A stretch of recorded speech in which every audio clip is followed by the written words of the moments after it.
Assalamualaikum. Nama saya Nuri Safia binti Nasrai. Assalamualaikum. Nama saya Nur Ain Wahidah binti Farizal. Assalamualaikum. Nama saya Tengku Nur Amira binti Tengku Putera. Assalamualaikum warahmatullahi wabarakatuh. Nama saya Nurul Fatinha binti Mama Azian. Salam sejahtera, saya Lushni anak perempuan Rahman. Pengenalan, sindrom Turner merupakan kelainan genetik yang hanya berlaku kepada wanita. Sindrom Turner merupakan gangguan genetik yang berkaitan dengan kecacatan kromosom, termasuklah gen-gen pembuat DNA. Kromosom memainkan peranan yang penting dalam menghantarkan dan mencatatkan struktur genetik pada tahap selular. Sindrom Turner mula dikenal pasti oleh pakar perubatan iaitu Dr. Henry Turner pada tahun 1938 di Oklahoma City, Amerika. Secara purata, jangka hayat penghidap sindrom Turner adalah kira-kira 13 tahun lebih pendek daripada populasi umum. Sindrom Turner melahirkan genetik langka yang hanya terjadi pada 1 daripada 2,500 kelahiran bayi perempuan. Menurut Dr. Azrianti berkata, sindrom Turner bukan penyakit keturunan atau berjangkit, tapi sindrom Turner disebabkan oleh masalah pembentukan sel peringkat awal kehamilan. Ciri-ciri sindrom Turner. Pertama, bengkak pada tangan dan kaki sejak lahir. Tangan dan kaki kanak-kanak penghidap sindrom Turner membengkak dan menjadi lebih besar berbanding kanak-kanak normal.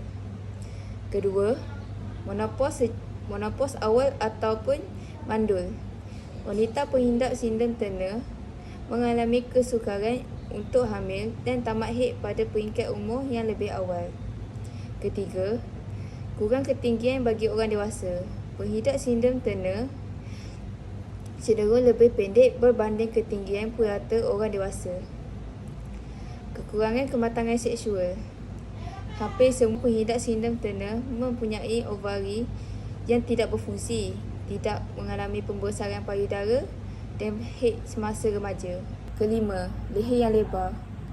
Leher penghidap sindrom Turner lebih lebar kerana berlebihan lipatan kulit dan kedudukan pangkal rambut yang rendah. Keenam, pertumbuhan yang lambat.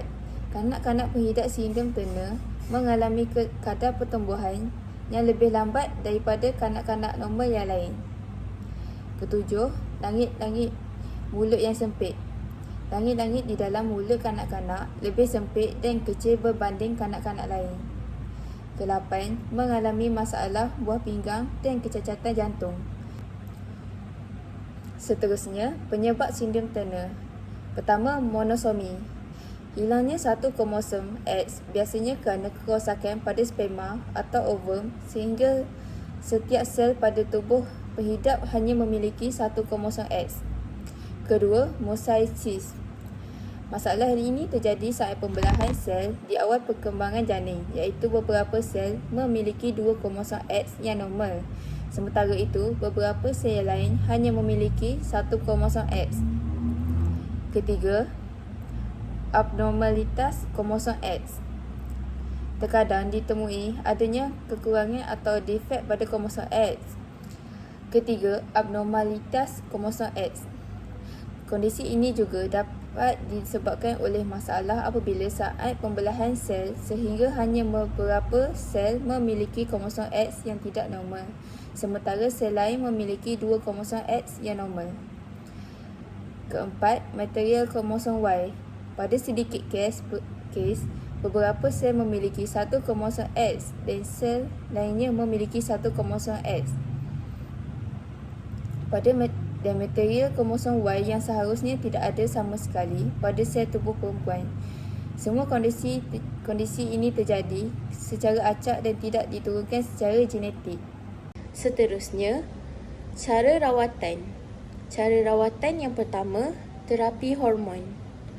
Hormon adalah bahan kimia dalam badan untuk mengawal pertumbuhan dan fungsi lain dalam tubuh. Suntikan hormon pertumbuhan manusia dapat meningkatkan tinggi badan meskipun beberapa sentimeter. Cara rawatan yang kedua, progestin cycline. Progestin siklin ini perlu diberikan kepada semasa pesakit berusia 11 atau 12 tahun. Jika adanya kekurangan hormon, rawatan akan dimulakan dengan dos yang sangat rendah diikuti dengan dos yang tinggi. Cara rawatan yang ketiga, terapi estrogen. Pengidap sindrom Turner memerlukan estrogen atau dikenali sebagai hormon wanita. Jenis penggantian hormon ini dapat membantu anak perempuan mengembangkan payudara dan menstruasi. Terapi ini juga dapat meningkatkan perkembangan otak, fungsi jantung, fungsi hati dan kesihatan jantung. Fakta menarik sindrom Turner. Fakta menarik sindrom Turner adalah sebuah kelainan pada kromosom yang hanya menyerang wanita. Seterusnya, sekitar 98% bagi semua fetus dengan sindrom Turner gugur sendiri. Sindrom Turner menyumbang sekitar 10% dari keseluruhan jumlah keguguran sendiri di Amerika Syarikat. Kejadian di mana pengidap sindrom Turner dalam kelahiran hidup dipercayai sekitar 1 dalam 2,500. Selain itu, sindrom ini dinamakan sempena pakar endokrinologis Henry Turner, pakar endokrinologis Oklahoma yang menggambarkan pada 1938. Kesimpulan. Secara keseluruhannya, kesimpulan yang dapat dipelajari dari tajuk sindrom Turner ini ialah kita dapat mengetahui bahawa terdapat beberapa ciri-ciri dan cara rawatan sindrom Turner yang berlaku pada kelainan genetik wanita, iaitu gangguan genetik yang berkaitan dengan kecacatan kromosom yang harus dipelajari oleh wanita. Ini kerana tugasan ini dapat membantu dan memberi pengetahuan tentang sindrom Turner.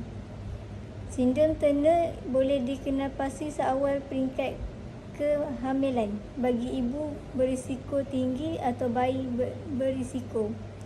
Ujian kehamilan boleh dilakukan untuk mengenalpasti bayi menghidapi atau tidak menghidapi sindrom Turner. Justru itu, rawatan awal adalah fokus utama untuk membantu mencegah sindrom Turner ini. Akhir sekali, pengajaran yang bermakna yang boleh diperolehi dalam tugasan ini, para wanita perlulah mengamalkan sikap yang tenang dalam menghadapi ujian dan dugaan yang diberinya agar dapat mencari solusi yang tepat.